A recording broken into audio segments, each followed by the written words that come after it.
सुनिए डॉक्टर श्याम सुंदर पराशर जी की यह अद्भुत भागवत कथा। आज की इस कथा में भक्तों आप लोगों को बताया जाएगा कि कलयुग के प्रभाव से कैसे बचा जा सकता है। इस कलिकाल में कलयुग के प्रभाव से सभी लोग ग्रसित हैं और कैसे उन लोगों का बचाव हो सकता है, आज की इस कथा में बताया जाएगा। ध्यान से कथा को सुने। राधे राधे। से सदा मेरा मनन करो, स्मरण करो और संसार का व्यवहार बुद्धि लगा के करो।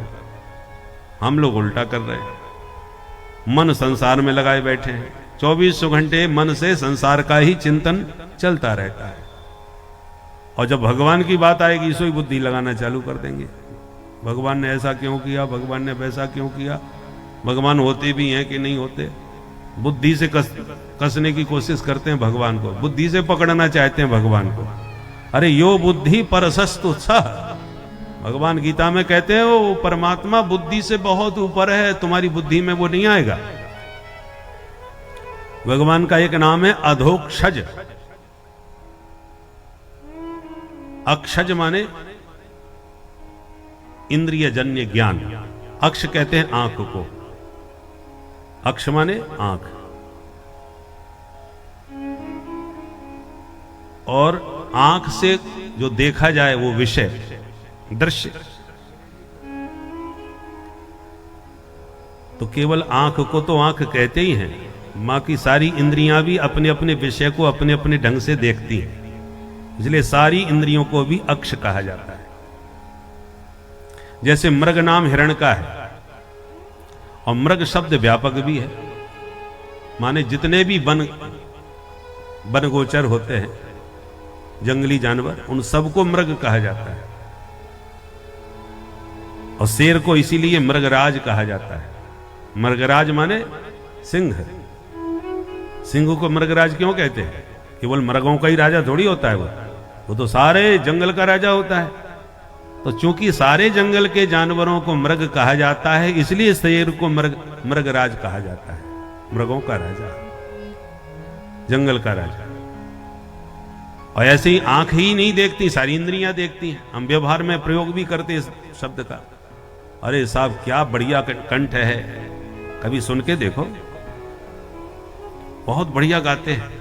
तो क्यों जी, कानों से सुना जाता है कि देखा जाता है? व्यवहार में कहते हैं ना, कभी सुन के देखो। इसका मतलब कान भी देखते हैं, सुन के देखते हैं। अरे क्या गजब की मिठाई है, थोड़ा चाख के देखो। तो चाखा जाता है कि देखा जाता है? इसका मतलब रसनेन्द्रिय भी खा करके देख रही है अपने विषय को, स्वाद को। देखो कितना सुंदर फूल है, जरा सूंघ के देखो। तो सूंघा जाता है कि देखा जाता है? घ्राण इंद्रिय सूंघ करके देख रही है। बहुत सुंदर कोमल है, जरा छू के देखो। तो स्पर्श इंद्रिय भी देख रही है छू के। इसका मतलब सारी इंद्रियां अपने अपने विषय को देख रही हैं, इसलिए समस्त इंद्रियों को भी अक्ष कहा जाता है। और अक्ष के द्वारा माने इंद्रियों के द्वारा जो भी विषय ग्रहण किए जाते हैं वो अक्षज हो गए। परंतु भगवान हैं अधोक्षज। इंद्रियों के द्वारा जो विषय ग्रहण किए जाते हैं वो सारे इंद्रियों की गति जिनसे नीचे रह जाए, अधम माने नीचे, उसी का नाम है अधोक्षज, परमात्मा का नाम। इंद्रियों की वहां तक पहुंच नहीं है कि वो उसको देख पाए, सूंघ पाए, पकड़ पाए, छू पाए ना। इसलिए भगवान इंद्रियों से परे हैं, इसलिए नाम अधोक्षज है। हां, इंद्रियों के वो विषय नहीं बन सकते, पर वो चाहें तो स्वयं इंद्रियों को अपना विषय बना सकते हैं। जैसे हम राष्ट्रपति भवन में चाहे जब घुस के नहीं जा सकते उनसे मिलने, और राष्ट्रपति जब चाहें तब हमसे मिलने आ सकते हैं। हमारी गति उन तक नहीं है, पर उनकी गति तो हमारे तक है। उसी प्रकार हम परमात्मा तक नहीं पहुंच सकते, पर परमात्मा तो हम तक आ सकते हैं। बोलो राधे राधे राधे। इसलिए परमात्मा अधोक्षज हैं, नारद जी कहते हैं सनकादिकों से, भैया संतों में पाखंड हो गया है और गृहस्थों का जीवन विचित्र हो गया है, माता पिता की सेवा के प्रति उदासीन हो गए। देवी जी का घर में पूरा चलावा चलता है, सलाह की जरूरत पड़े तो ससुराल से साले साहब सलाह देने आते हैं। श्याल को बुद्धिदायक है। और बेटा बेटियों का भी विवाह नहीं करते बल्कि सौदा करते हैं जहां जितने में पड़ जाए। पुराने जमाने में हाट लगती थी, आज भी लगती होंगी। अब लोग गाय बैलों को खूब खिला पिला करके मस्त करके बेचने के लिए लाते हैं, और जो बैल जितना बढ़िया हृष्ट पुष्ट होता है किसान खरीदते थे, उसके उतना ही बढ़िया दाम मिलता था। तो आजकल ऐसी बेटा बेटियों का भी विक्रय होने लगा है। महाराज हमारा बेटा डॉक्टर है और ये हमारा बेटा वकील है और जज बन गया है महाराज, तो कम से कम इतना तो आपको देना चाहिए उसके विवाह में। तुम विवाह संबंध कर रहे हो कि उसका सौदा कर रहे हो? परिणाम ये होता है कि बेचारा बाप, बेटी का बाप, बहुत कुछ उसकी मांग पूरी करके जब बेटी को विदा करता है तो बेटी भी कहती है कि मेरे पिता ने तुम्हें खरीदा है, मुंह मांगा दाम तुम्हारा दिया है, तो मैं सेवा क्यों करूंगी, मालकिन बन के रहूंगी। इसलिए दंपति नाम च कलकनम, ये सब विषय कलह के कारण बन जाते हैं। फिर विवाह के बाद जो पति पत्नी में सामंजस्य प्रेम होना चाहिए वो नहीं रहता, तनातनी मची रहती है।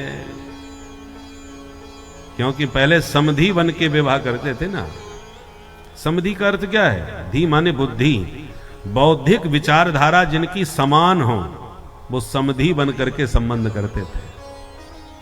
और आज स्थिति क्या है? बौद्धिक विचारधारा हमारी तुम्हारी मिले न मिले, उसमें लेन देन में मेल फिट हो गया तो बात बन गई। वहां से इतना मिल रहा है, बात बढ़िया है, इससे बढ़िया क्या है? परिणाम यह होता है कि दाम्पत्य जीवन में सदा कलह मचा रहता है। आजकल के दाम्पत्य जीवन तो इतने नाजुक हो गए, कब क्या हो जाए कुछ ठिकाना नहीं। कभी ड्रम में नजर आ रहे हैं, बोलो राधे राधे, तो कोई महीना भर के बाद ही गायब। ये स्थितियां बन रही हैं। दंपति नाम च कलकनम, भागवत में देखो कितना साल पहले ये बातें लिखी हुई हैं। ऐसी ऐसी कलयुग की स्थितियां बनी हुई, हो रही है, दिख रही।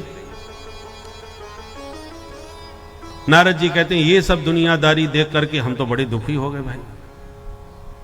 हमने सोचा छोड़ो दुनियादारी के झंझट को, चलो वृंदावन में चल के वहीं राधे राधे करते हैं। हम वृंदावन में आए महाराज, और वृंदावन में जाके हमने और भी एक विचित्र आश्चर्य देखा। क्या देखा? एक युवती रो रही थी जमुना के किनारे बैठी, और दो बुढ़े उसके सामने बेहोश पड़े थे।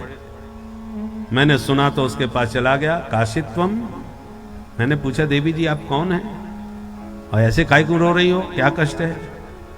बद देवी सविस्तारम स्वस्य दुखस्य कारणम, सविस्तार अपने दुख का कारण हमें बताओ।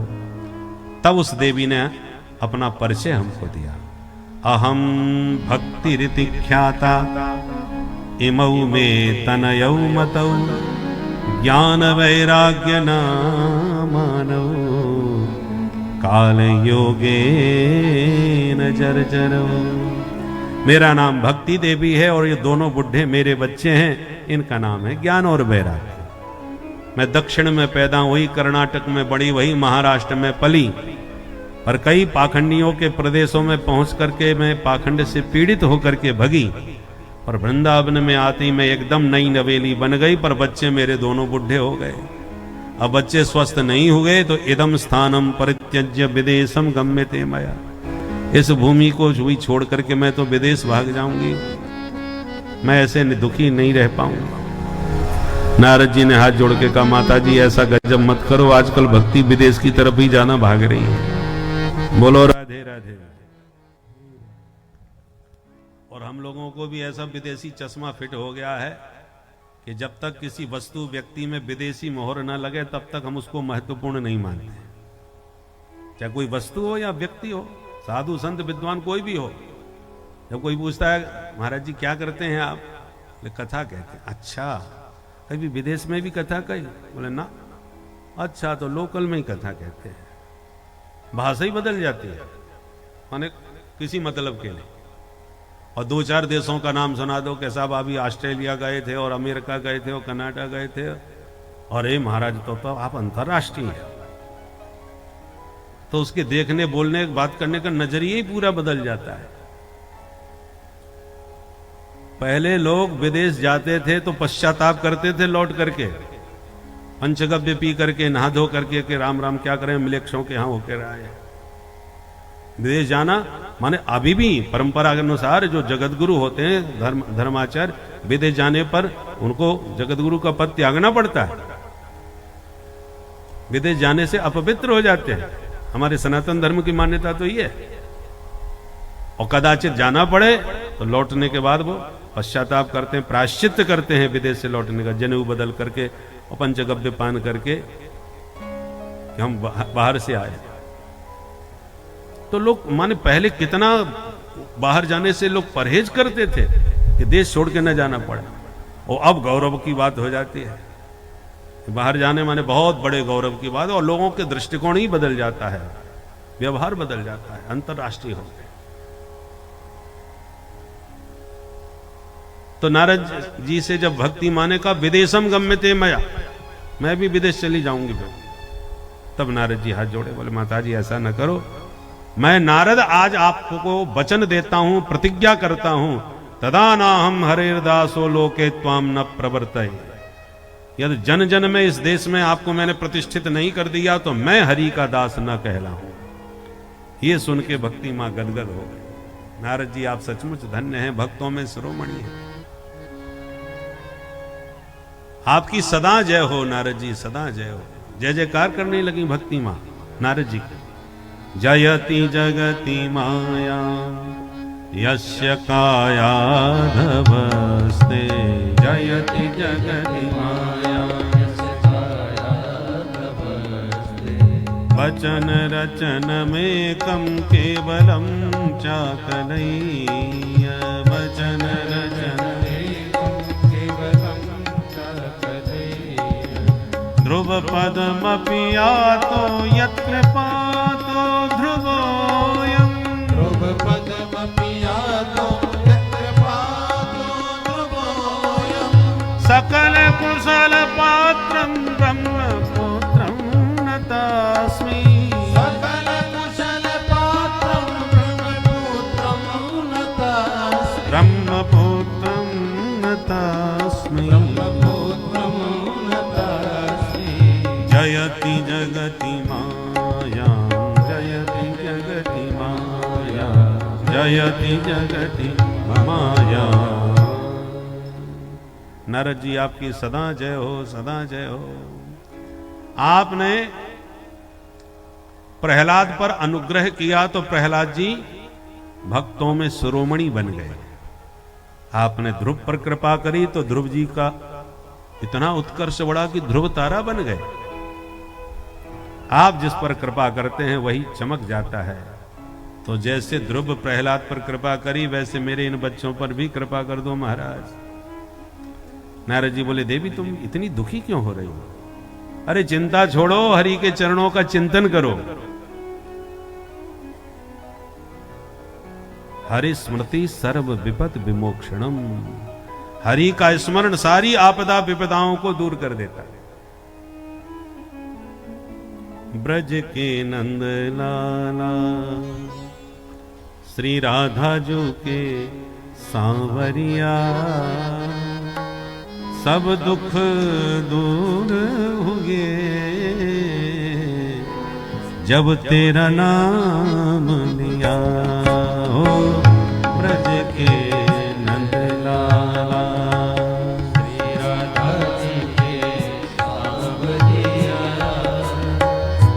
सभी प्रेम से गाइए ताली बजाते हुए। जब तेरा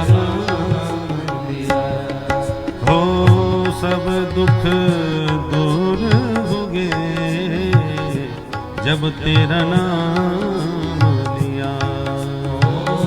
सब दुख दूर होगे तेरा नाम लिया। मीरा पुकारे तुम्हें गिरिधर गोपाला। मीरा पुकारे तुम्हें गिरधर गोपाला। बन गया अमृतमय विष का भरा प्याला। बन गया अमृतमय विष का भरा प्याला। विष का भरा प्याला। कौन मिटाए उसे जिसे तूने राख लिया। सब दुख दूर हुए जब तेरा नाम लिया। ओ ब्रज के नंदलाला श्री राधा जी के सावरिया। सब दुख दूर हुए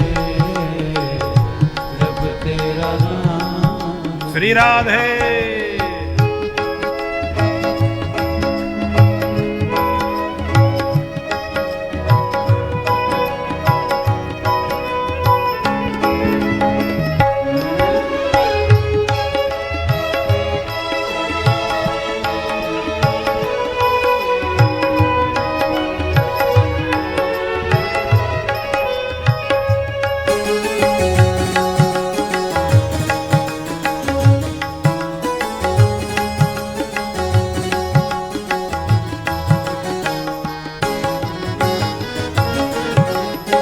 जब तेरे गोकुल में आई विपदा भारी।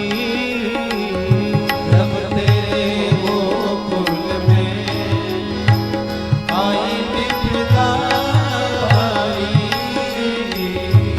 एक इशारे पे सारी विपदा टारी। एक इशारे में सारी विपदा टारी। सारी विपदा टारी। उड़ गया गोवर्धन जिसे तूने उठा लिया। सब दुख दूर हुए जब तेरा नाम लिया। ओ ब्रज के नंदलाला श्री राधा जी के सावरिया। सब दुख दूर हुए जब तेरा नाम। श्री राधे।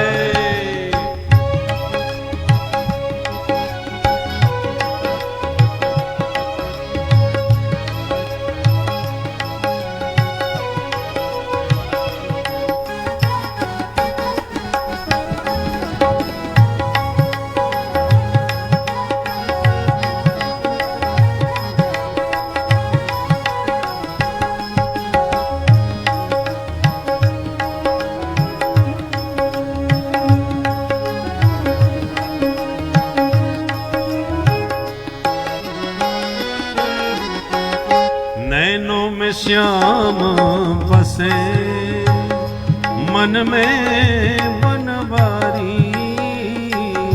नैनों में श्याम बसे मन में बनवारी।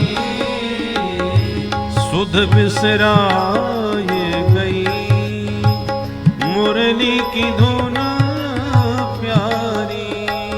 सुध बिसराए गई मुरली की धुन प्यारी। बंसी की धुन प्यारी। हो मेरे मन मंदिर में रास रचाओ रसिया।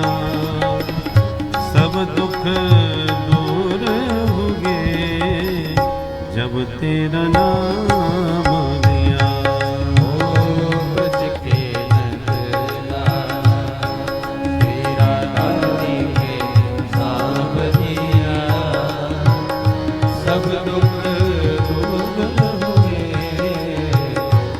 जब तेरा नाम लिया। हो सब दुख दूर हुए जब तेरा नाम लिया। ओ सब दुख दूर हुए जब तेरा नाम लिया। जब तेरा नाम लिया। जब तेरा नाम हाँ जब तेरा नाम लिया। तेरा नाम लिया। बोल बंसी वारे की जय। तो सब दुख दूर हुए कब? जब तेरा नाम लिया। जब ठाकुर जी का नाम लेते हैं, आश्रय लेते हैं, चिंतन करते हैं, आपदा विपदा सब सनई सनई दूर भाग जाती है। इसलिए देवी जी चिंता छोड़ के चिंतन करो प्रभु के चरणों का। और ऐसा कह के नारद जी ज्ञान वैराग्य को जगाने के लिए उनको हिलाने लगे, उनके कान में चिल्लाने लगे, ज्ञानम प्रबुद्धताम शीघ्रम, रे वैराग्य प्रबुद्धताम। ज्ञान खड़े हो जाओ, वैराग्य भैया उठ जाओ। खूब चिल्लाए, खूब हिलाए, पर कोई फायदा नहीं। नारद जी समझ गए स्थिति गंभीर है। तब नारद जी ने दवा दी।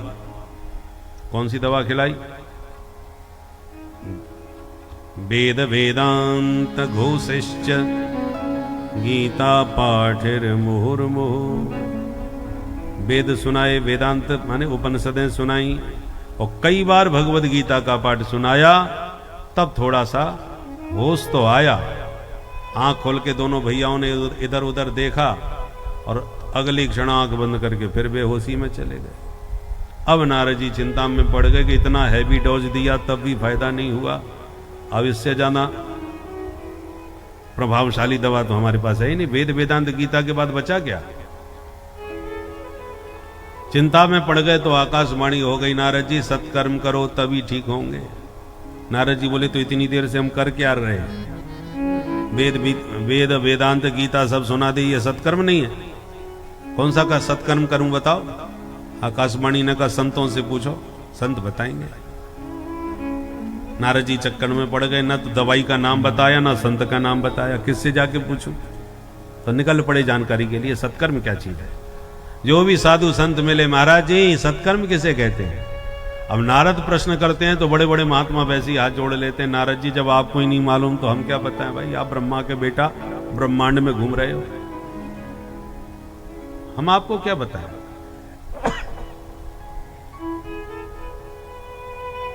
तब नारद जी ने फैसला किया, बड़े बड़े जगत गुरुओं के पास गए जिनका बहुत बहुत नाम था और लाखों चेला थे। महाराज जी आप बताओ सत्कर्म कैसे कहते? अब ये जगत गुरु मना कर दें कि हमको नहीं आता तो बेइज्जती हो जाएगी, तो इशारा कर दिया। आजकल मौन व्रत चला है हमारा, मौन खुलेगा तब बात करेंगे, बाद में आना। तो नारद जी बड़े परेशान, अब बोले अब हम किसी से पूछते ही नहीं, चलो बद्रीनाथ में चल के भगवान नर नारायण जी से पूछ के आते। इसलिए महाराज आया। मैं ढूंढ तो रहा था भगवान नर नारायण को, तो वो दोनों मिले नहीं, आप चारों पहले मिल गए सनकादिक। अब मेरा प्रश्न आपसे ही है, आप ही बता दो सत्कर्म किसे कहते हैं? सनकादिक बोले बस इतनी सी बात पर इतने परेशान हो रहे हो, मां चिंताम कुरु। नारद जी आपका चेहरा प्रसन्न चित्त अच्छा लगता है, जब नारायण नारायण करते आप घूमते हो। ये लटका हुआ चेहरा हमने आज तक नहीं देखा। ये मुंह लटकाना बंद करो। हर्षम चित्ते समावा, पहले प्रसन्न चित्त हो जाओ। नारद जी बोले प्रसन्न तो हम अपने आप हो जाएंगे, पर ये समस्या हल हो जाए बस हमारी।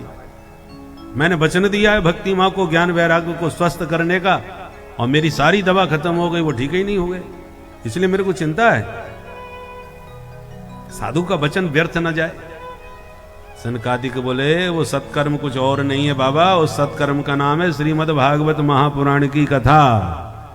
श्रीमद् भागवतालापः सतु गीतः शुकादिभिः, सुखदेव जैसे परमहंसों की वाणी से गाया हुआ जो श्रीमद् भागवत रूपी उद्गीत है, उसका श्रवण कराओ, ज्ञान वैराग्य स्वस्थ हो जाएंगे। नारद जी बोले हमको आपकी बात में कुछ दम नजर नहीं आई। क्यों? देखो भाई, हम लोग बीमार होते हैं, डॉक्टर साहब के पास जाते हैं, वो जो दवा पकड़ा देते हैं वही खा लेते हैं। कोई मीन मियक नहीं निकालते ये किस कंपनी की है, कि काय की है, इसमें कौन कौन सा मटेरियल मिला है, कुछ नहीं पूछते, दवा उन्होंने दी, हमने आंख मूझ के लेके खा ली। और डॉक्टर साहब खुद बीमार हो जाएं और वो दूसरा इलाज करे तो वो जरूर थोड़ा सा उसमें मीन मेख निकालेंगे कि इसकी जगह यदि ये दवा ली जाए तो कैसा रहेगा, क्योंकि वो उसके जानकार हैं भाई, इसलिए दिमाग लगाएंगे। हम जब जानकार ही नहीं है तो क्यों दिमाग लगाएंगे। उसी प्रकार सनकादिक कहें और नारद जी उनके मात्र कहने से मान जाएं, ऐसे नहीं है। नारद जी भी पढ़े लिखे विद्वान हैं, शास्त्रज्ञ हैं, इसलिए नारद जी ने कहा महाराज आप कहें और हम माने ऐसे नहीं चलेगा, हम भी पढ़े लिखे हैं। हमारा प्रश्न यह है, नारद जी ने कहा कि जब हम आपको बता चुके हैं कि चारों वेद हम अभी सुना के आ रहे हैं, कुछ नहीं हुआ उनको, और आप कह रहे हो भागवत के सुनाने से हो जाएगा कुछ। अरे भागवत में वेदों के मंत्रों की ही व्याख्या है, वेदों का भाष्य है श्रीमद् भागवत। तो जिन वेदों के मंत्रों की व्याख्या श्रीमद् भागवत में की गई है वो वेद मंत्र हम पहले ही सुना के बैठे हैं। जब उन्हीं से कुछ नहीं हुआ तो उसकी व्याख्या भागवत, उसमें क्या होगा। ये भागवत निकला तो वेदों से ही है भाई। सनकादिक बोले अच्छा नारद जी इसलिए तुम्हें शंका हो रही है। अब हमारा प्रश्न है, आम का फल चूस के कोई ये कहे कि फल में इतना रस है तो इसके वृक्ष में कितना रस भरा होगा, इसलिए फल तो बहुत खाली है, आज वृक्ष को ही खा जाते हैं। तो वृक्ष को खाने से, चबाने से, चूसने से कोई रस मिलेगा क्या? कभी नहीं मिलने वाला। ज्यादा कोशिश करी तो बत्ती सी टूट जाएगी आपकी, रस नहीं मिलने वाला। तो क्या वृक्ष में नहीं होता रस? होता है, और वृक्ष का रस फल में होता है। आप फल खाएंगे तो रस मिलेगा, वृक्ष खाएंगे तो नहीं मिलेगा, जबकि फल उसी वृक्ष से निकला है।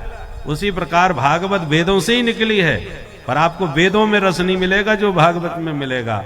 निगम कल्प तरोर गलितम फलम, उसी वेद रूपी वृक्ष तरवर का सुंदर रसीला फल है ये श्रीमद् भागवत। इसमें जो सरसता का स्वाद है वो वेदों के मंत्रों में मिलने वाला नहीं है। दूसरा दृष्टांत दिया, दूध से ही घी निकाला जाता है, और जो काम घी कर देगा वो दूध तो नहीं कर पाएगा ना। अखंड दीपक जल रहा है घी से नवरात्रि में, अब घी खत्म हो गया और बूझने वाला है, क्या करें? वो जब तक घी आएगा तब तक बुझ जाएगा ये। तो किसी कोई तर्क दे के घी नहीं है पर दूध तो रखा है, चलो दूध ही डाल दो, क्योंकि दूध तो घी का ही बाप है। घी आखिर निकला कहां से? दूध से ही तो निकला है ना। तो क्या दूध डालने से दीपक जल पाएगा? कदापि नहीं, जलता हुआ और बुझ जाएगा। भंडारे में शुद्ध घी की पूड़ी निकल रही है, घी खत्म हो गया तो क्या दूध में पूड़ी निकल जाएंगी? नहीं। हजारों ऐसे काम हैं जो घी से ही होंगे, दूध नहीं कर पाएगा, भले ही दूध से निकाला गया है घी। ऐसे ही वेद है, दूध तो भागवत है, उसी का निकला हुआ घी। वेद है वृक्ष, भागवत है उसी का निकला हुआ फल। वेद है गन्ना का रस, तो भागवत है उसी की बनी हुई शक्कर। जो मिठाई शक्कर से बनेगी वो गन्ना के रस से नहीं बन पाएगी। ऐसे दृष्टांतों से जब समझाया तब नारद जी का संदेह दूर हो गया और हाथ जोड़ के बोले भैया एक बात तो आज हमको समझ में आ गई। क्या? कि कोई कितना भी शास्त्र पढ़ लो, पर आप जैसे शास्त्रज्ञ संतों का सत्संग सुने बिना शास्त्र समझ में आने वाले नहीं। शास्त्र तभी समझ में आएंगे जब शास्त्रज्ञ किसी महापुरुष का प्रवचन सुनेंगे। इसलिए वेद पुराण उदधि घन साधु, शास्त्र समुद्र के समान होते हैं और संत और विद्वान मेघ के समान होते हैं। मेघ कहां से पानी लाते हैं? समुद्र से।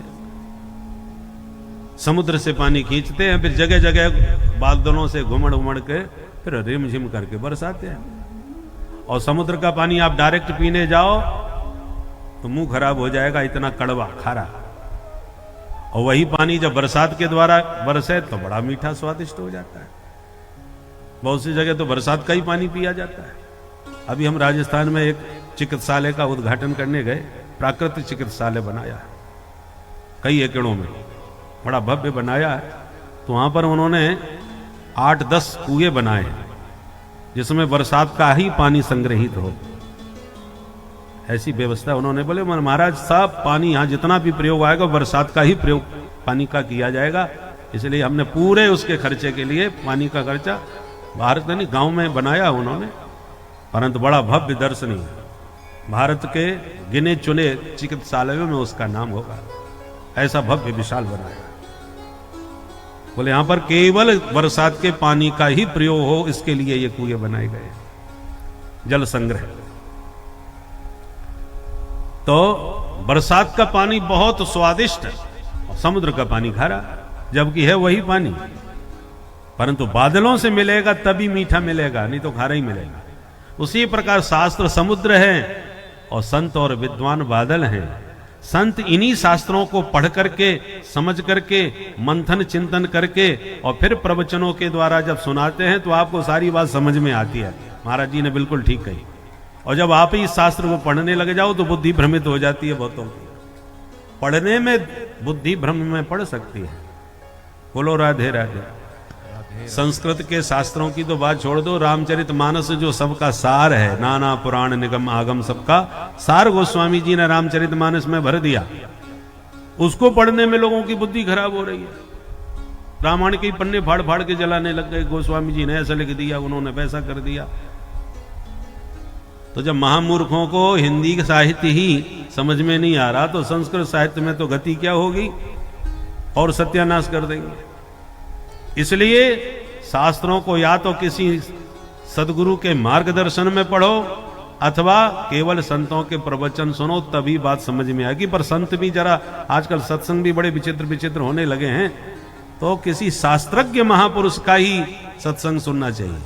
मनमुखी सत्संग कभी मत सुनो, जो कि ये कहते हैं ये हमारा अनुभव है और हमने ऐसा किया और हम ये बात कह रहे हैं। अरे हम तो भगवान की भी बात नहीं माने यदि वो शास्त्र विरुद्ध बोलें तो।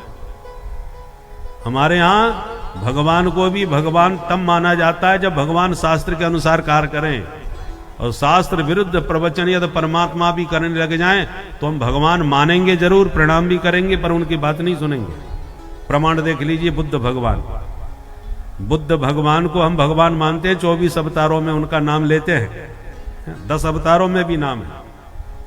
सनातनियों का निष्ठा देखिए शास्त्रों में, बुद्ध को भगवान माना, अवतारों में गिना, प्रणाम किया, पर उनकी बात नहीं मानी। बौद्ध मत अलग है, बौद्ध मत अलग हो गया, पर हाँ सनातनियों ने उनके विचारों का आदर नहीं किया, क्योंकि उन्होंने कई बातें वेद विरुद्ध कह दी। अब भगवान ने वेद विरुद्ध क्यों कही? भाई उस समय की आवश्यकता थी। लोग वेदों के वचनों पर, वेदों का प्रमाण देकर के हिंसा बहुत करने लगे थे। शास्त्रों में ऐसा लिखा है अमुक यज्ञ में अमुक पशु की बलि चढ़ानी चाहिए, शास्त्रों में ऐसा लगता है देवी की उपासना में अमुक की बलिदान करना चाहिए। तो उस बलि प्रथा को लेकर के, वेद वचनों को प्रमाण लेकर के बहुत सी हिंसा होने लग गई समाज में। तब बुद्ध भगवान ने हिंसा का विरोध किया, अहिंसा को महत्व दिया है, और बोले कि वेदों में ऐसा लिखा है, तो बोले ऐसे वेदों को हम नहीं मानते, ऐसा उन्होंने कह दिया। तो वेद की निंदा करे वही नास्तिक, नास्तिको वेद निंदक, वेद की निंदा करने वाले को नास्तिक मानते हम। तो लो उन्होंने निंदा कर दी, तो हमने बुद्ध को भगवान मानते हुए भी उनकी बात नहीं मानी। अब इसी से समझ जाइए कि वेद का कितना महत्व है। हमारे सनातन धर्म में भगवान को भी तब मानेंगे भगवान जब वो वेद अनुकूल बात करें, वेद विरुद्ध बात करने पर नहीं मानेंगे। इति वेद वदंती न दंत कथा, रामचरितमानस में कई जगह वेदों का ही नाम लेकर के कहा। ये मैं नहीं कह रहा भाई, इति वेद वदंती, ऐसा वेदों ने कहा है। जगह जगह पर गोस्वामी जी कहते निगम का आगम सम्मत में ये ग्रंथ लिख रहा हूं, नाना पुराण निगमागम सम्मतम यत रामायणे निगदितम क्वचित अन्यतोपि। तो वेदों का बड़ा महत्व है। बोलो राधे राधे। तो वेद हैं समुद्र। संत और विद्वान उन वेद के मंत्रों के तात्पर्य को समझते हैं, उसका विचार करते हैं, चिंतन करते हैं, फिर सरल भाषा में प्रवचनों के द्वारा हम तक पहुंचाते हैं। तो जैसे बादलों के द्वारा लिया हुआ पानी स्वादिष्ट होता है, भले ही वो समुद्र के खारे पानी को ही लेके आए हैं, पर हम डायरेक्ट समुद्र का पानी नहीं पी सकते, क्योंकि हम उसको शोधन नहीं कर सकते, नहीं समझ पाए। परंतु शास्त्रों का जिनको ज्ञान है, ऐसे शास्त्रज्ञ संतों का प्रवचन सुनना आज तो बहुत ही दुर्लभ हो गया है। बोलो राधे राधे। राधे राधे। आज तो महाराज व्यासपीठ जो केवल व्यास जी की वाणी को कहने के लिए बनी थी, इसका नाम ही व्यास गद्दी का, कि व्यास जी ने ग्रंथों में जो कहा है वही कहिए, अपनी मनमुखी बात मत करना। परंतु आज व्यासपीठ पर बैठ के क्या क्या महाराज कव्वालियां गबती हैं, शेरो शायरी चलती हैं, और कहां कहां के फिल्मी गाने चलते हैं, और इतना स्तर नीचे आ गया है व्यासपीठ का भी कि महाराज सुनना बड़ा भारी पड़ जाता है। छोटे छोटे बच्चे बैठने लग गए जिन्होंने संस्कृत का एक शब्द श्लोक नहीं बोल। हमारे शास्त्रों में भक्ति का, ज्ञान का, वैराग्य का गूढ़ रहस्य छिपा है, जिन्हें साधारण व्यक्ति नहीं समझ सकते।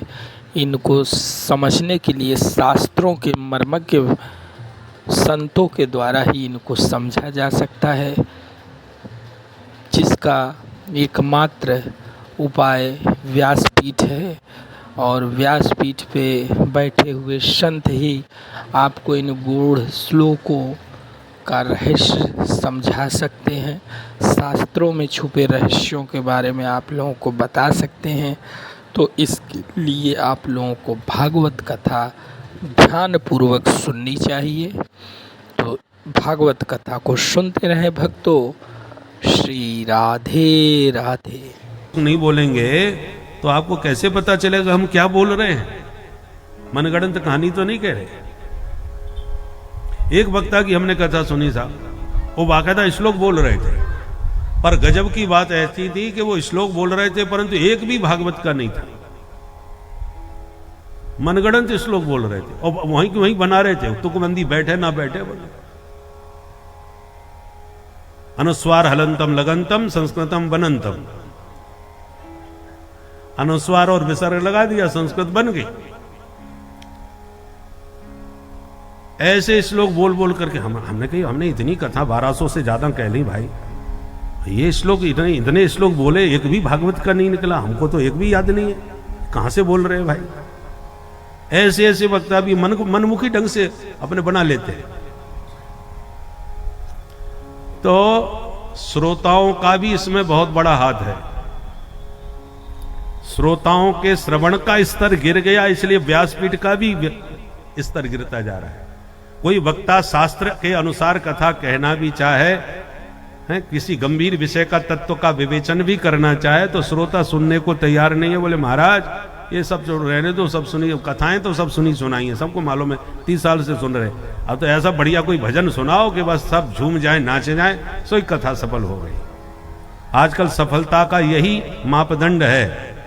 जनता को जितना आप नचा सको, कुदा सको और झुमा सको, उतना ही वक्ता सफल होगा। नाचे कूदे तोरे तान, ताको राखे दुनिया मान। कौन व्याकरण देख रहा है, कौन संस्कृत सुनना चाह रहा है? इसलिए गोस्वामी जी ने पहले श्रोता का नाम लिया। श्रोता वक्ता ज्ञान निधि, कथा राम की गूढ़। वक्ता श्रोता ज्ञान निधि नहीं कहा, श्रोता का नाम पहले लिया। श्रोता वक्ता ज्ञान निधि कहा, क्यों? बोले श्रोता यदि ज्ञानी हो, समझदार हो, पढ़ा लिखा हो, तो वक्ता को फिर तैयारी करके आना पड़ता है कि भाई उनके यहाँ कथा सुनाएंगे, है? तैयारी के साथ बैठना पड़ेगा। जब श्री विष्णु आश्रम जी महाराज पूज्य, जिनके सानिध्य में हमने कई कथाएं कही, पूरे भागवत के महाराज महान पंडित, महान विद्वान थे, सन्यासी होते हुए। तो जब बैठते थे, हमारी पूरी परीक्षा चलती थी उस समय। जब जब उनके सानिध्य में कथा होती थी, हमें दिन रात करके मेहनत करके तैयारी करके बैठना पड़ता था कथा में, नहीं तो वो कथा के बीच में ही डांट दे। और मैंने जब निवेदन किया, हमारे कथा में बीच में कुछ मत टोकना, नहीं तो मैं जो आता है वो भी भूल जाता हूं। मैं आपके पास आके बैठा करूंगा, तब आप मुझे बताइएगा। तो कथा के बाद हम प्रतिदिन उनके पास जाके बैठते थे और वो जम के क्लास लगाते थे हमारी। तुमने ये बात जो कही थी वो कहां लिखा है भाई? ये कहां से कहा? ये श्लोक आपने कैसे बोला? जरा दोबारा बोलो। पूरी परीक्षा लेते थे, पूरी क्लास लगाते थे। तभी उनके सानिध्य में पहले हम कहते थे, अच्छे महाराज जी आ गए तो हमको कथा ही नहीं कहने देते, अच्छी पूरी क्लास लगा देते हैं, डर के मारे हम तो कथा ही नहीं कह पा रहे। उनके सानिध्य में कही हुई कथा अभी भी यूट्यूब पर उपलब्ध है, 2001 की। 2001 में उनके सानिध्य में कथा हुई थी सुखताल में बरगद के नीचे। तो स्वामी जी बैठते थे और वहाँ पर गणमान्य सब संत आए थे वहाँ पर। उनके सानिध्य में वो जो कथा हुई उसकी रिकॉर्डिंग हुई, वो हमने एक सज्जन को दे दी, उन्होंने यूट्यूब पे जगह जगह डाल रखी है। तो कभी कदा उस समय हम, अब 2001 की बात है, लगभग 25 साल हो गए। तो वो कथा आज भी यूट्यूब पर आप कभी देखें तो एक एक प्रसंग, कोई प्रसंग छूटना नहीं चाहिए भागवत का, पहली शर्त। दूसरी शर्त, ज्यादा गाना बजाना और व्यर्थ की बाहर की बातें मत करो, क्योंकि 7 दिन में जब तुम भागवती पूरी नहीं कह पा रहे तो फालतू बातें करके समय नष्ट क्यों करते हो। ऐसे वो क्लास लगाते थे। उस समय हमको समझ में नहीं आती थी ये बातें। हमको कहते थे, मैं कहता था स्वामी जी, मैं बहुत मुंह लग गया था उनके, तो कुछ भी बोल देता था, कुछ भी पूछ लेता था। मैंने, स्वामी जी जब तक मिर्च मसाला न गिरे तब तक स्वादिष्ट नहीं बनता, थोड़ा चटकीली मटकीली चुटकीले देने पड़ते हैं, तो तब लोग हंसते हैं, तो जरा जम जाता है माहौल। स्वामी जी बोले, ऐसा कौन सा विषय है जो भागवत में नहीं है? जो है उसी को रोचक बनाओ, फालतू में ऊपर से जोड़ने की क्या जरूरत है? ऐसे समझाते थे। उनके डर के मारे हम कहते थे कथा, वो रिकॉर्डिंग हो गई, परंतु वो कथा जो वायरल हुई, हम अचंभित हो गए कि उसका चमत्कार, कि बड़े बड़े आचार्यों ने, विद्वानों ने केवल उसी कैसेटों को सुन सुन करके हमको अपने पास बुलाया। पूज्य रमेश भाई ओझा जी के यहाँ पोरबंदर में कथा कहने गए, मुरारी बापू जी के यहाँ गए, श्री कृष्णचंद्र शास्त्री ठाकुर जी जो इंद्रेश जी हैं, उन्होंने सबसे पहली कथा हमसे ही सुनी थी अपने निवास स्थान पर 2015 में। और ऐसे शंकराचार्य जी महाराज, निश्चलानंद जी महाराज को तो यही नैमिषारण्य में ही सुनाई थी कई साल पहले, जब जो वहाँ पर जो कौन सा स्थान है, नैमिषारण्य का जो बड़ा प्रसिद्ध स्थान है वहाँ पर, तो मैंने बड़े बड़े आचार्यों को, जो तीर्थराज प्रयाग में श्री वासुदेवानंद सरस्वती जी महाराज, बड़े बड़े संतों को, महापुरुषों को सुनाने का सौभाग्य किससे मिला? उसी कथा के कारण। क्योंकि सब आचार्य की बात कहते थे, आप लोग मूल से बोल रहे हैं, इसलिए आनंद आता है। काशी में जब कथा हुई गंगा तट पर केदार घाट पे, पूज्य शंकराचार्य द्वारका पीठ के और बद्रीनाथ के जो शंकराचार्य जी हैं, श्री स्वरूपानंद जी महाराज के सानिध्य में काशी के बड़े बड़े विद्वान पंडित सब आते थे, स्वामी जी की अध्यक्षता में कथा होती थी। तो ये कथा आचार्यों ने क्यों सुनी? क्योंकि हम मूल में चल रहे थे, और ऐसी चटकीली मटकीली करते रहते तो दुनिया का मनोरंजन तो हो जाता, जनता तो खुश हो जाती, पर संत संतुष्ट नहीं हो सकते थे। आचार्य विद्वान तो मूल से बोले, मूल को पकड़ो। तो कहने का तात्पर्य, संतों के सानिध्य में ऐसे शास्त्र के संत के प्रवचन नहीं मिलते, इसलिए वक्ता को पहले किसी संत के सानिध्य में रहना बहुत जरूरी है। उनके मार्गदर्शन की आवश्यकता होती है। जनता को खुश करना तो बहुत सरल है, पर विद्वान आचार्यों को प्रसन्न करो, तब तुम्हारा पांडित्य है, और तभी आपकी विद्या की शोभा है, जब संतों का आशीर्वाद आपको प्राप्त हो। अब यहाँ के बाद अभी तो सीधी जाएंगे, उसके बाद अयोध्या में जो कथा होगी, सब आचार्य संत महापुरुष पधार रहे हैं वहां पर। अयोध्या की कथा में सब वैष्णव आचार्य पूरे भारतवर्ष से दिग्गज महापुरुष सब आ रहे हैं। ये कथा होगी अयोध्या में 8 अक्टूबर से, 8 से 14 अक्टूबर में। अभी तो यहाँ के बाद सीधी जाएंगे, 30 तारीख से 7 अक्टूबर तक सीधी में मध्य प्रदेश में। उसके बाद 8 अक्टूबर से होगी, उसका प्रसारण भी होगा, आस्था भजन चैनल पर उसका प्रसारण होगा।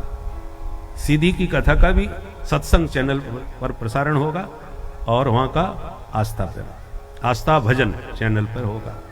तो आप जो यदि जा सके तो ठीक है, नहीं जा सके तो आप, अयोध्या तो आपसे ज़्यादा दूर है भी नहीं, कभी संत सम्मेलन होगा अंत में कथा के 14 तक कथा, 15 को विराट संत सम्मेलन, उसमें सभी संत दूर दूर से आकर के आशीर्वाद देंगे।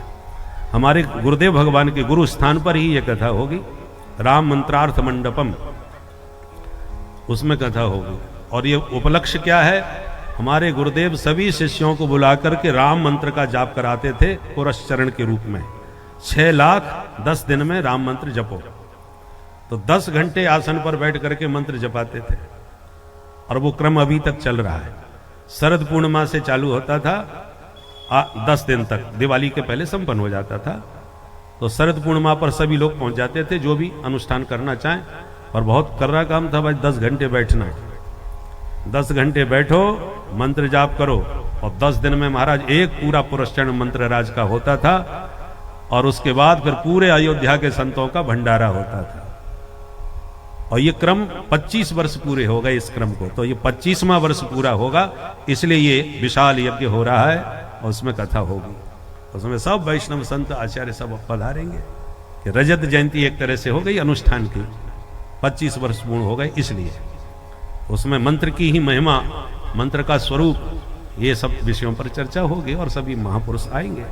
तो कहने का तात्पर्य है कि जब संत आचार्यों के सानिध्य में कथा होती है, शास्त्र सम्मति ही होनी चाहिए, नहीं तो जनता को खुश करना तो बहुत सरल है, उनकी तो उतनी गति नहीं होती, पर विद्वान और आचार्य सब संतुष्ट हों, उनका आशीर्वाद मिले, तब आपके पांडित्य की शोभा है। इसलिए नारद जी प्रसन्न चित्त होकर कहते हैं सनकादिकों से कि भाग्योदयेन बहुजन्म समर्जितेन सत्संगमं च लभते पुरुषो यदा वै अज्ञान हेतु कृत मोह मदान्धकार नाशं विधाय हि तदो दयते विवेक। अनेक जन्मों के भाग्य जब फलीभूत होते हैं, तब जीव को दिव्य शास्त्र सम्मत सत्संग सुनने का सौभाग्य प्राप्त होता है, और उस सत्संग के सुनने से उदयते विवेक, व्यक्ति का विवेक जाग जाता है, और विवेक के जागने पर अज्ञान रूपी अंधकार जो हृदय में भरा है वो हमेशा के लिए समाप्त हो जाता है। बिनु सत्संग विवेक न होई, पर राम कृपा बिनु सुलभ न सोई। राम जी की कृपा के बिना विद्वान महापुरुषों का सत्संग सुनने को नहीं मिलेगा। सत्संग के नाम पर मनोरंजन मिल सकता है। एक बार वृंदावन में हम कथा कर रहे थे तो एक सज्जन आए, भजन पर उन्होंने वो नृत्य किया, महाराज पूछो मत। हमने कहा ये तो नृत्यकार है भाई, कोई बहुत अच्छा, इसने तो विधिवत नृत्य सीखा होगा। तो भागवत सुना, बोले महाराज मैं आपके कथा का दीवाना हुआ। ठीक है, उसने भजन पे नाचा, तो मैंने होगा नृत्यकार कोई, उसने क्लासिकल सीखा होगा इसलिए इतना बढ़िया नाच रहा। अभी हमने देखा कि वही अब कथा कहने में नाच रहा है, वो व्यासगद्दी पर ही बैठ गया, नाचता हुआ अपने ठुमका लगाता हुआ आता है। आजकल बड़ा वायरल भी हो रहा है सोशल मीडिया पर, नाचता हुआ आएगा और फिर बैठेगा और व्यासगद्दी पर ही नाच नाच करके पूरी कथा सुनाता है। उन्हें धन्य है प्रभु। अब ऐसे लोग जब व्यासगद्दी की शोभा बढ़ाएंगे तो व्यासगद्दी की क्या गति होगी, जरा सोचा। श्रोताओं का कैसा कल्याण होगा वो सोचो।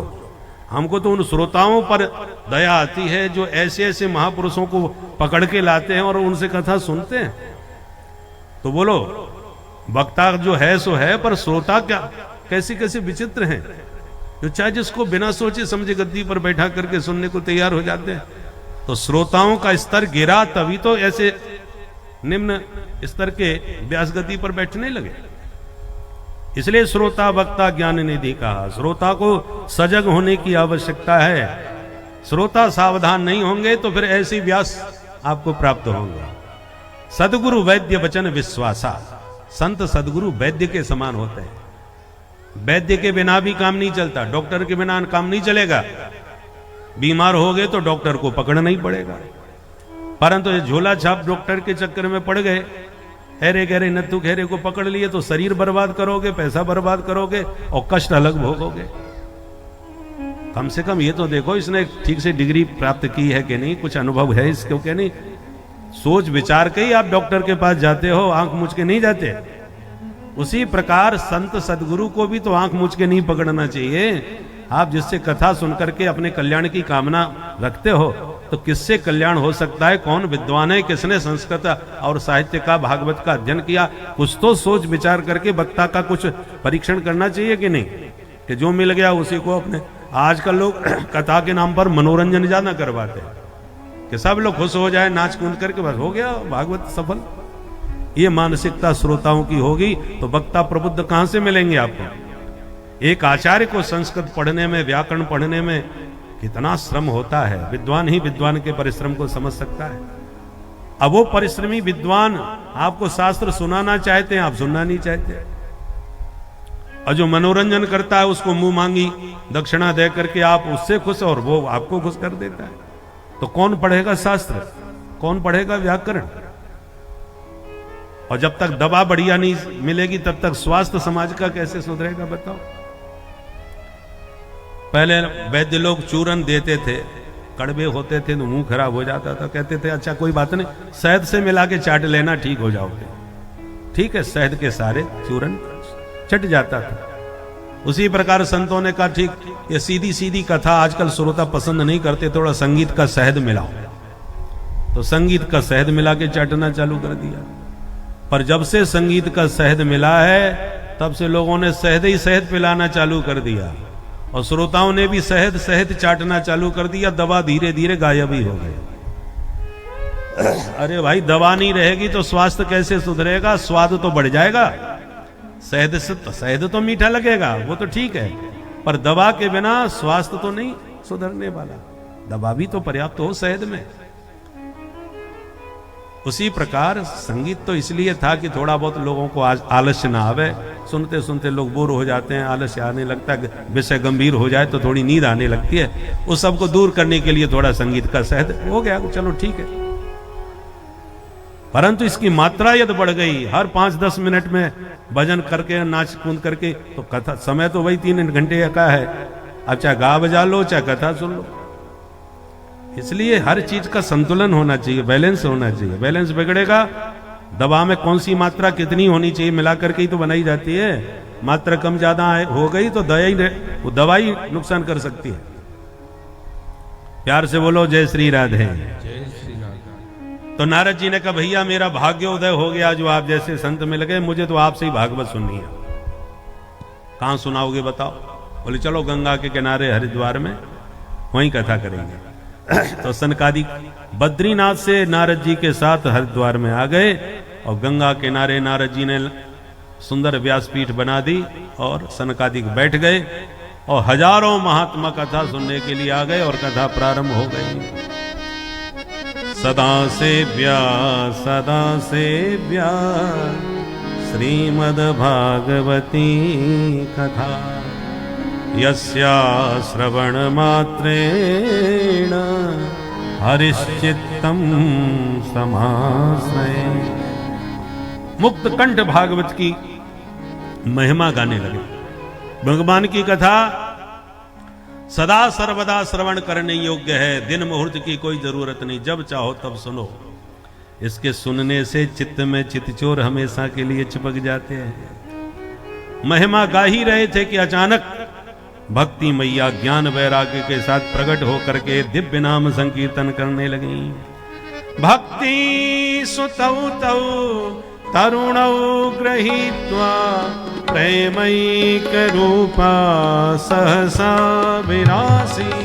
भक्ति सुतौ तौ तरुणौ गृहीत्वा प्रेमैक रूपा सहसा विरासी।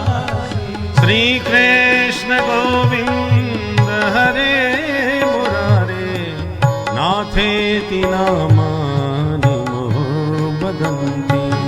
श्री कृष्ण गोविंद हरे मुरारे नाथेति नामानि मुहुर्वदन्ति।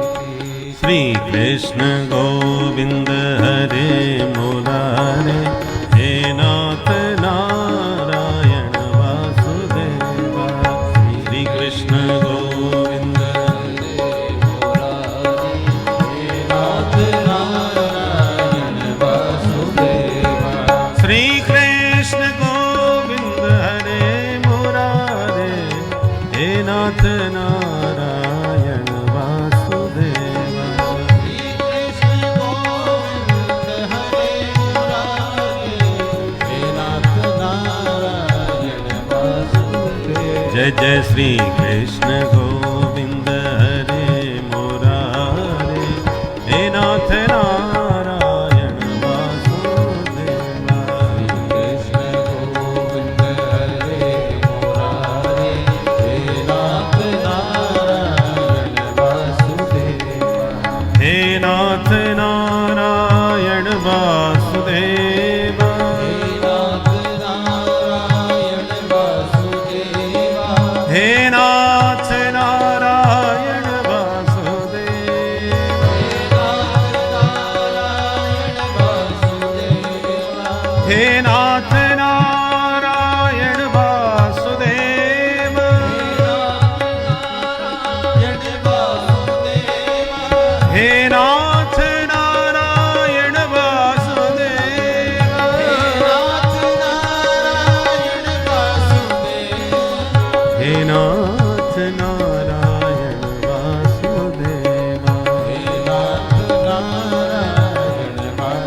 हे नाथ नारायण वासुदेवा, हे नाथ नारायण वासुदेवा, हे नाथ नारायण वासुदेवा, हे नाथ नारायण वासुदेवा। बोल भक्ति महारानी की। भक्ति मैया ज्ञान वैराग्य के साथ प्रकट हुई और ऐसा बढ़िया कीर्तन किया कि सब श्रोता मस्त हो गए, मुग्ध हो गए और सब चक्कर में पड़ गई, ये आ कहां से गई। सनकादिक बोले जहां भगवान की मंगलमयी कथा होती है, भागवत के शब्दार्थ से ही भक्ति ज्ञान वैराग्य प्रकट होते हैं। और आश्चर्य की बात यह है कि भक्ति अकेली नहीं आई, ज्ञान वैराग्य को साथ में लेके आई। और ज्ञान वैराग्य भी बुढ़े नहीं थे, तऊ सुतऊ तरुणऊ, भक्ति के दोनों बेटा तरुण हो चुके थे। भक्ति सुतौ तौ तरुणौ गृहीत्वा, दोनों ही स्वस्थ मस्त हो करके नाच रहे थे मैया के साथ, ज्ञान और वैराग्य। इसका मतलब क्या हुआ? भागवत से कोरी भक्ति पैदा नहीं होती, बल्कि ज्ञान वैराग्य से युक्त भक्ति का उदय होता है। ज्ञान और वैराग्य से रहित जो भक्ति होती है वो अंधी होती है, अंधी भक्ति। आजकल अंध भक्तों की भीड़ ज्यादा बढ़ रही है। भक्त तो बढ़ रहे हैं पर अंधे, कहीं भी देखो भक्तों की भीड़ खूब मिलेगी। पहले तीर्थों में कहां भीड़ थी, अब किसी भी तीर्थ में जाओ महाराज भीड़ ही भीड़ भरी पड़ी है। पहले हम लोग विद्यार्थी जीवन में जब जाते थे बिहारी जी के दर्शन करने, खूब बिहारी जी को पद पदावलियां खड़े होकर के सुनाते रहते थे। और वहां बैठ करके आरती जब होती थी, आरती के पद गाते थे, फिर शयन पद गा करके ठाकुर जी को सुला के आते थे मंदिर में बैठ के। हम मित्र लोग सब जाते थे और सामूहिक रूप से कीर्तन गाते थे, खूब बढ़िया। कोई होता ही नहीं था, गिने चुने लोग आते थे, दर्शन करके आराम से चले जाते। हम लोग बैठ के खूब पद पदावलियां गाते रहते थे। अब तो मंदिर में घुसना ही मुश्किल है, और घुस जाओ कैसे भी धक्का मुक्की मार के फिर निकलना नहीं पड़ता, अपने आप ही निकल जाओगे। भीड़ ही हद पर आपको धकेल के ले जाएगी, रुक नहीं पाओगे, टिक नहीं पाओगे, ऐसी खतरनाक भीड़ महाराज।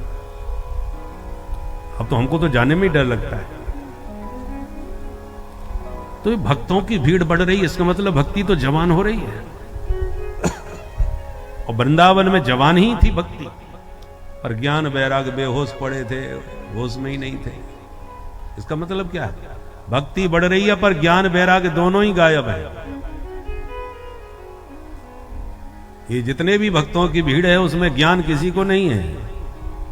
भगवान का स्वरूप क्या है, भगवान का भजन कैसे करना चाहिए, भगवान की पूजा कैसे करनी चाहिए, क्या पढ़ना चाहिए, क्या नहीं पढ़ना चाहिए, क्या ग्राही है, क्या अग्राही, कुछ नहीं मालूम। और सब जाते हैं तो हम भी चले जाते हैं, सब करते हैं इसलिए हम भी करते हैं। इसका स्वरूप क्या है कुछ नहीं मालूम। तो केवल बाह्य भक्ति रह गई, बाहर की। लोग केवल हमें जान जाएं कि हम कितने भक्त हैं। हमारे यहाँ देखो नवरात्रि का जागरण भी होता है, हमारे यहाँ देखो अभी हमारे श्री गणेश जी महाराज का भी उत्सव मना था। गणेश चतुर्थी पर इतने दिन तक हमारे यहाँ गणेश जी की झांकी लगी थी, इतने लोग आते थे, ये प्रसाद बनता था और उनका भजन संध्या हुई थी, इतने लोग आए थे, इतने नाचे थे।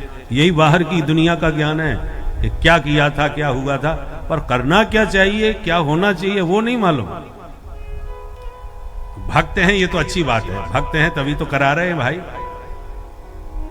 भक्त हैं इसलिए तो सब बना रहे हैं, वो तो ठीक है, परंतु भक्ति का स्वरूप क्या होना चाहिए वो नहीं मालूम। तो अंधी भक्ति हो गई कि नहीं? जिसके आप भक्त हो उसका ज्ञान तो हो, कुछ तो पता हो उनके बारे में। भागवत सुनने के बाद लोग कहते हैं महाराज हमने आपकी भागवत गीता सुनी। तो गीता कही कि हमने के भागवत कही? भाई गीता अलग विषय है, भागवत अलग विषय है। लोगों को नाम तक ठीक नहीं मालूम। ग्रंथ की तो बात ही छोड़ दो, ग्रंथ क्या पढ़ेंगे, कम से कम भागवत श्रीमद् भगवत गीता अलग है, श्रीमद् भागवत महापुराण अलग है, दोनों अलग अलग, दोनों को मिक्स कर दे। हमने भागवत गीता सुनी, ये हमारे ज्ञान का हाल है। तो ज्ञान बेहोश पड़े हैं कि नहीं? वही हाथ वैराग्य का भी है। कहां वैराग्य है आजकल? त्यागी बहुत मिलेंगे, सब घर परिवार छोड़ के बैठे हैं, पर वैरागी नहीं मिलेंगे। जहां माल मिला तो 12 जब कुछ लोग कुछ तो असली संत होते हैं, कुछ फसली संत होते हैं, जैसे फसल काटने के लिए आते हैं, बोले इस समय आजकल भागवत का सीजन चल रहा है, चलो अपने पीले वस्त्र पहने और आ गए मैदान में, माल पानी लिया, आर्य साधु संतों में सम्मिलित हो गए, फिर ले करके फिर अपने घर चले गए।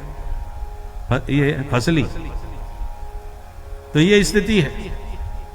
वैराग्य भी गायब होता जा रहा है और ज्ञान के भी 12 बज रहे हैं, इसलिए भक्ति जवान होते हुए भी सिर पकड़ के रो रही है। परंतु जब भागवत की दिव्य कथा सनकादिकों ने नारद जी को सुनाई तो श्रोता वक्ता दोनों ही ज्ञान निधि हैं।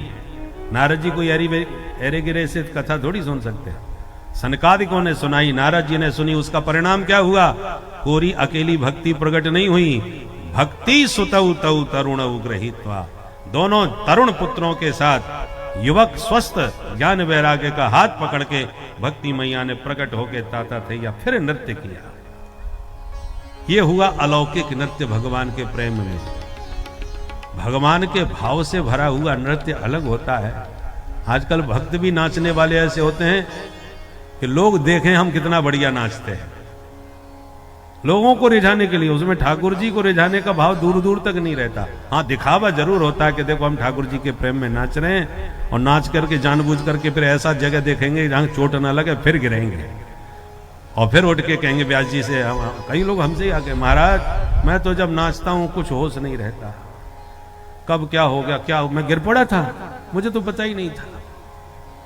बोलो राधे राधे। माने लोगों को पता चले कि ये कितने भावुक भक्त हैं, कितने प्रेम में नाचते हैं। अरे नाच देखना है तो मीरा जी का देखो। मीरा जी दुनिया को नहीं ले जाती थी, गिरधर गोपाल को हैं अपने कक्ष में ही उनसे लाड़ लड़ाती थी। लोगों को शंका होने लगे मीरा जी के ऊपर कि इनके कहीं संबंध है, क्योंकि रात में कोई इनसे बात करता है, ये नाचती हैं का तमाम जासूस लगे। वो तो अपने गिरधर के सामने नाचती थी। मीरा जी का जितने भी भाव पद हैं सब गिरधर गोपाल के सामने नाचती थी। आजकल एक और पर पार्टी चल पड़ी है अपने ठाकुर जी को साथ में लेके घुमाने की। ये भी अच्छी परंपरा नहीं है। ठाकुर जी को घर में रखो, घर में रिझाओ, उनको खूब लाड़ लड़ाओ, परंतु भीड़ में आप लेकर के जाओगे ठाकुर जी को तो सब शुद्ध लोग नहीं है। ठाकुर जी को शुद्धता में रखना चाहिए। वहां तो अपवित्र कोई भी व्यक्ति कैसे भी अशौच अवस्था में कोई भी छू सकता है तुम्हारे ठाकुर जी को। ठाकुर जी की दिव्यता तभी सुरक्षित रहती है जब आप पवित्रता के साथ उन्हें रखोगे। उसमें दिखाने की क्या जरूरत है? कहीं कदाचित ठाकुर जी को आप वृंदावन जा रहे हो, ठीक है, संग में लेके जाओ, जहां रोको वहां रख दो, फिर अपना वृंदावन घूमो, ठाकुर जी को आके अपने अब संग में गली गली में लिए घूमोगे, किसी का धक्का लग गया ठाकुर जी नीचे गिर गए। कई देवियां तो कथा में आकर के ठाकुर जी को अलग अलग, हमारे ठाकुर जी उनके लिए कुर्सी अलग चाहिए। अब वो कुर्सी रखेंगे फिर पूरा उसका श्रृंगार करके रखेंगे ताकि कुछ आकर को लोग चढ़ावे उनको और उनको माने कि ये कितनी भगत है, देखो ठाकुर जी को साथ में लेके चलती है। तो आजकल ठाकुर भगवत दर्शन का भाव लुप्त हो गया, बल्कि प्रदर्शन का भाव बढ़ता जा रहा है। लोग हमको जान जाएं कि हम कितने भक्त हैं, कितने भावुक हैं, दुनिया जाने। भगवान से कोई लेना देनी है, भगवान तो एक माध्यम बन गए हैं अपनी भक्ति को प्रमाणिक देने के, दार्शनिक बनाने की। ये मानसिकता हो गई। इसलिए भक्ति स्वस्थ तब होगी जब भक्ति के पुत्र ज्ञान और वैराग्य भी आपके साथ हों और वो भी स्वस्थ हों, बुढ़े ना हो, बेहोश ना हो, ज्ञान भी स्वस्थ हो, वैराग्य भी स्वस्थ हो, तब भक्ति स्वस्थ हो करके मीरा की तरह नाचती है मालकोश में। मीरा गाई, मीरा जी का भजन है। घुंघरू बांध मीरा नाची रे, पग घुंघरू बांध मीरा, पग घुंघरू बांध मीरा नाची रे, पग घुंघरू बांध मीरा नाची रे, गिरधर के रंग राची रे मीरा, गिरधर के रंग राची रे, पग घुंघरू बांध मीरा नाची रे।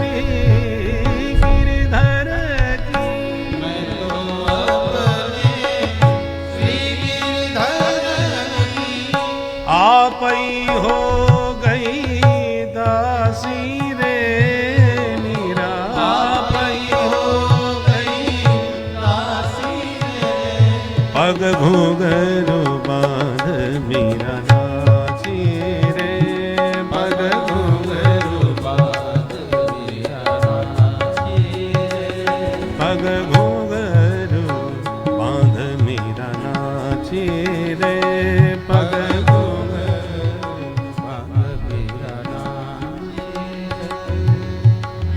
कोई कहे मीरा भई बावरी, कोई कहे मीरा भई बावरी, कोई कहे मीरा भई बावरी, कोई कहे मीरा भई बावरी, सास कहे कुलनासी रे मीरा, सास कहे कुलनासी रे, पग घूंघरू बांध मीरा नाची रे, पग घुंघरू बांध। ज्ञान एक ऐसी अग्नि है जिसके संपर्क में आते ही कर्म रूपी पाप या जितने भी कर्म हैं वह सब जल जाते हैं। इसीलिए ज्ञान का बड़ा महत्व है। ज्ञान समाज में सिर्फ और सिर्फ ईश्वर प्राप्ति के लिए ही जो ज्ञान होता है वही ज्ञान सर्वश्रेष्ठ माना जाता है और उसी ज्ञान की शास्त्रों में वर्णन किया गया है। इस ही ज्ञान से आप ईश्वर भक्ति के रास्ते को प्राप्त कर सकते हैं। किसी भी स्थान पे जाने के लिए जैसे आप लोगों को रास्ते का ज्ञान होना आवश्यक है, उसी प्रकार से ईश्वर भक्ति रूपी रास्ते को पकड़ने के लिए आपको उसका ज्ञान होना जरूरी है। और यह ज्ञान आपको कथाओं से ही मिलता है, सत्संग से ही मिलता है। तो इसलिए कथाओं को सुनना बहुत आवश्यक हो जाता है। सप्ताह रूपी श्रीमद् भागवत कथा में 7 दिन लगातार यह जो भक्ति गंगा बहती है, इसको सुनने से आपके ज्ञान के चक्षु खुल जाते हैं, जिससे आपके भक्ति की राह सुलभ हो जाती है और अंततो गत्वा आप ईश्वर की शक्ति का आभास करने लगते हैं, उनकी शरण में पहुंच जाते हैं, जिससे मानव का कल्याण हो जाता है।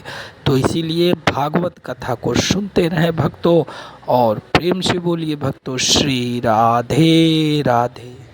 युक्त होना चाहिए। अंधी भक्ति नहीं, प्रदर्शन वाली भक्ति नहीं, जनता को रिझाने वाली भक्ति नहीं। रहा न जाए भक्त को वो बात अलग है। बिलज्ज लज्जाम, जब भक्त पूरी तरह प्रेम में डूब जाता है, फिर उसे होश ही ना शरीर का ना संसार का, फिर ज्ञान नहीं रहता वो कहाँ गा रहा है, कहाँ नाच रहा है, क्या कर रहा है। पर ऐसे भक्तों की उन्माद स्थिति अलग समझ में आती है। प्रेमोन्माद जो होता है वो एक अलग दिखाई पड़ता है, और प्रदर्शन का जो उन्माद होता है वो अलग दिखाई देता है। इसलिए भक्ति ज्ञान वैराग्य के साथ प्रकट होकर नाच रही है। सनकादिकों ने भक्ति से कहा, देवी ये जितने श्रोता वैष्णव भक्त कथा सुनने बैठे, इन सबके हृदय में जाके आप विराजमान हो जाइए, क्योंकि जिस हृदय में भक्ति विराजमान हो जाए उसे भगवान के पीछे नहीं भागना पड़ता, भगवान उसके पीछे पीछे भागने लगते हैं।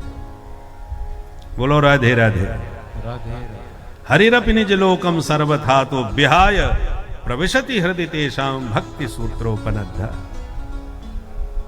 इसलिए सुंदरकांड में मंगलाचरण करते हुए गोस्वामी जी ने सिर्फ भगवान से भक्ति मांगी और कुछ नहीं मांगी। नान्या स्पृहा रघुपते हृदये स्मदीये, सत्यं वदामि च भवान् अखिलान्तरात्मा।